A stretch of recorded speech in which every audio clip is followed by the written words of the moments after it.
Bapak, Ibu-ibu peserta latihan pariwisata. Pertama saya perkenalkan dulu Bapak Desa tadi ini, Bapak Marianus Ngayo ini dari suku Pobo, suku yang ada dalam wilayah desa kami. Saya dari suku Dodo, pemegang hak wilayah suku Dodo. Penjaga pesisir yang ditugaskan oleh suku Dodo ini adalah suku Popo, sukunya Bapak Desa ini. Makanya di satu titik sebelah bawah ini ada kuburan satu bapak yang dulu ditugaskan oleh suku kami untuk jaga pesisir ini. Jadi tidak boleh orang dari luar maupun dari luar yang masuk lewat laut maupun darat ke sini tanpa izin, itu langsung tinggal pilih, babat, kasih mati, tangkap jual ke Pulau Pata, tukar senjata tumbuk, atau jadi hamba atau hamba karyawan tetap. Baik, pertama saya mau jelaskan tentang Desa Totomala ini. Wilayah Desa Totomala ini kami bagi dalam beberapa kawasan. Yang pertama kawasan pemukiman sepanjang jalan 200 meter atas bawah jalan. Kawasan pertanian sebelah atas di belakang pemukiman dan sebelah bawah. Kawasan peternakan sekitar 1986 hektar. Tadi yang kita masuk mulai dari Desa Bupati punya kebun ke sini itu kawasan peternakan. Dan terakhir kawasan pariwisata kelautan, pariwisata bahari kelautan. Dan untuk kawasan pariwisata bahari kelautan ini itu berdampingan dengan kawasan peternakan.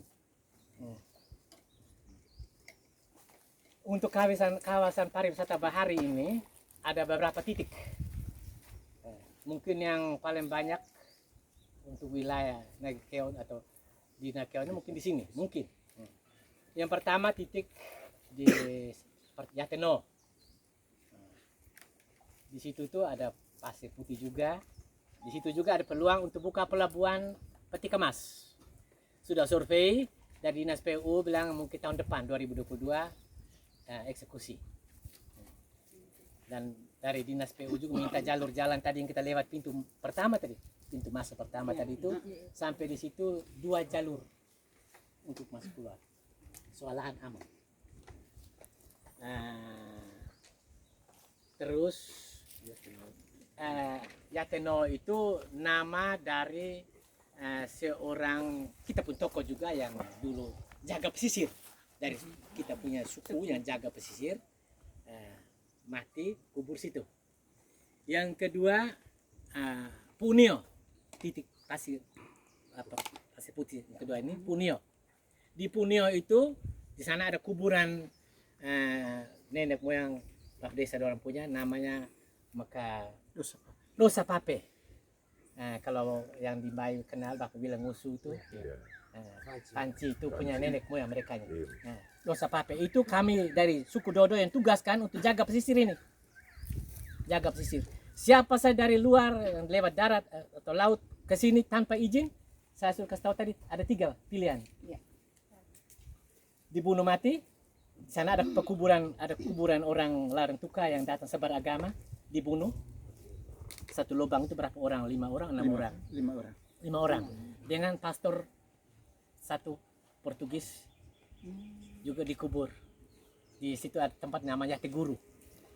Dibunuh oleh bab tua itu dengan dia punya hamba-hamba. Sesudah Yateno itu Punio, Gange ini. Gange ini satu bapak dulu namanya Makange yang punya kandang kerbau di sini. Jadi kami dulu orang di sini yang menjadi yang bilang mosa atau orang yang bilang kaya itu orang yang punya kerbau berkandang. Punya kerbau jadi mosa panda. Itu. Jadi makanya waktu maka ini yang punya kerbau banyak waktu itu tuh. Itu jadi orang apa tuh? Orang kaya, makanya jadi gae. Dan tempat ini selama ini saya pantau sudah 3 tahun terakhir, beberapa tahun terakhir ini yang paling ramai setiap hari Minggu di sini. Ini yang paling ramai pertama sini. Saya setiap hari Minggu tahu saya ke sini. Pantau. Karena selain kami yang dari ulayat juga saya juga ada SK dari Provinsi Dinas Kelautan untuk sebagai ketua Pokmasbas untuk mengawas pesisir. Jadi saya selalu datang ketemu bagaimana jaga kebersihan apa semua macam tadi itu. Baik, ini gaenge titik yang ketiga. Sesudah gaenge ini PI Paku. PI Paku garis miring Goa Data. PI Paku ini ada satu bapak yang namanya Paku. Dia dengan istrinya datang tangkap ikan di sini. Sementara tangkap ikan, istrinya itu punya tangan dijepit oleh siput besar itu. Citra dulu. Siput besar, akhirnya waktu air laut naik tenggelam terus, mati. Jadi waktu tua itu dia kena sedih, istrinya hilang, tenggelam di air laut. Dia datang sandar di batu, di tebing batu. Akhirnya waktu jadi batu. Jadi batu. Jadi tempat dia sandar jadi batu namanya PI Paku. Tapi batu itu sudah roboh. Dulu ada batu tuh, mau tadi punya patung itu, sudah roboh. Tempatnya masih ada. Lalu di sebelah PI Paku itu ada Goa Data. Goa Data tempat berlabuh orang-orang Goa Makassar di bulan Januari Februari apabila terjadi gelombang dengan angin ribut. Di tempat itu yang aman, makanya mereka selalu berlabuh, mereka punya perahu apa seperti situ, makanya disebut Goa Data. Sesudah Goa Data itu Dai Dewa, pasir panjang, pasir putih begini yang paling panjang mungkin dia mau 1 kilo. 900 meter. Ya panjang. Dai Dewa. Kita bisa ke sana juga, tapi mungkin dengan pick atau kendaraan begini agak susah karena apa? Ada pohon-pohon yang masih. Panai boleh. Sesudah Dai Dewa itu Madabona, Pantai Madabona. Di situ Bona itu Marongge. Jadi situ ada dulu masyarakat tanah Marongge situ, akhirnya tempat itu namanya Madabona. Sesudah Madabona masih lagi Naku Teko. Di situ ada pantai juga, ada perigi. Perigi di situ tuh dulu kita orang kan pergi berburu, mereka haus, tidur kehausan, lalu mimpi arwah atau roh datang ke tahu di belah atas di batu itu ada air. Kau pergi bongkar batu itu ada air keluar. Betul. Dia pergi bongkar ke batu, air keluar kan jadi perigi. Yang namanya Naku Teko. Airnya biar laut naik turun tak tawar. Tidak asing. Mohon maaf, ada hubungan dengan Malabona yang dirindu nama? Tidak ya? Tidak. Tidak ya? Bonanya mungkin ada hubungan tapi.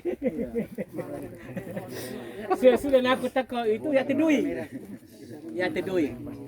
Sesudah ya Tedui, Koba.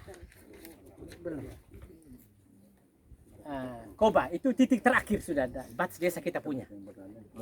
Itu titik-titik dengan pasir putih yang punya peluang untuk pariwisata bahari ke depan. Di tahun 2017 datang Sele Ajo, ketua DPR waktu itu dengan ini Silya Bah sebagai dia di DPR juga di Komisi Anggaran. Mereka dengan istri anak semua keluarga datang piknik di Dai Dewa sana, di Goa Data situ dekat Dai Dewa. Mau pulang panggil Pak Guru sini. Kan siapa ada murid semua itu. Siapa ada murid. Pak Guru sini. Saya kira mau kasih uang, datang bilang ini apa ini, Pak Guru minta apa? Saya minta 2. 1 buka jalan dari pintu pertama tadi itu kita masuk tadi. Buka jalan itu sepanjang pantai ini sampai di ujung di Koba itu. Karena itu jalan para petani, para peternak, nelayan dan pariwisata atau wisatawan. Itu 4 fungsi. Makanya sudah buka itu dari sana tadi ujung agregat sampai di ujung kita belok tadi itu ke atas ini buka sampai di sana Bukit Tanjung yang kami bilang Lorong Adopo, tapi kan pakai istilah Bukit Cinta. Karena di situ di Tanjung kita berdiri bisa lihat ke mana arah itu. Nah, sebentar kalau mau jalan kuat jalan silakan sampai situ. Jalan sudah buka sampai situ. Jalan sudah buka sampai situ. Di Koba pintu 3 itu sudah buka juga sudah 4 kilo. Sudah sampai Ateguin. Jadi lagi kira 2 kilo mau tembus sepanjang pantai ini. Dari ujung sampai sini. Jadi mungkin rata-rata 18 kilo. Dan jalan ini ke depan diharapkan bisa buka 2 jalur. Sejauh saya pantau beberapa titik pantai ini yang paling ramai tiap minggu di sini. Yang sedikit sepi Januari, Februari karena hujan tinggi, lumpur toh. Jadi kurang, tapi minggu-minggu itu, minggu kemarin agak kurang. Tapi minggu-minggu sebelum itu tuh wah penuh dari yang paling banyak di sini. Yang kedua di Peipaku itu dan Daidewa. Yang ketiga di Punio. Punio sana pertama. Setiap minggu itu penuh. Dari mana-mana, dari Buawai, dari Mbai, dari Rindu. Nang pendasan dari Rendu, Rendu juga. Rendu kata kasih KAZ watana. KAZ. Datang penuh sini untuk menikmati ini. Makanya ke depan itu saya juga mengharapkan supaya karena kawasan hari kota bahari ini berdampingan dengan kawasan peternakan. Contoh saja misalnya babi tidak hancur, tidak kena virus tahun kemarin. Kita datang ini babi penuh. Sepanjang jalan dari ujung sana sampai ujung sana itu babi penuh. Karena itu ada kandang-kandang babi semua itu pondok. Apalagi kalau air laut surut, yang masuk pertama di bawah itu babi. Penuh dari ujung ke ujung. Penuh. Benar. Tapi dengan virus itu hancur. Tetapi sapi kerbau, seperti kalau lihat tadi ini. Ini kalau musim hujan, sapi berombongan, kerbau berombongan. Jam 9-10 mereka datang dari gunung ke sini, minum air situ, mama biak. Jam 1-2 sore naik kembali ke gunung. Dan tahu dia dekat ada mana. Lalu ini jalan sudah buka. Dari pantai ini. Karena saya mau ikut penas di Aceh tahun 2016. Penas itu di sana juga ada pariwisata bahari yang dikelola oleh masyarakat desa. Dari pariwisata desa, pariwisata desa berbasis masyarakat. Dari masyarakat yang kelola. 10 meter dari Pasir Putih itu ke sini, lopo semua itu tuh dari ujung ke ujung lopo.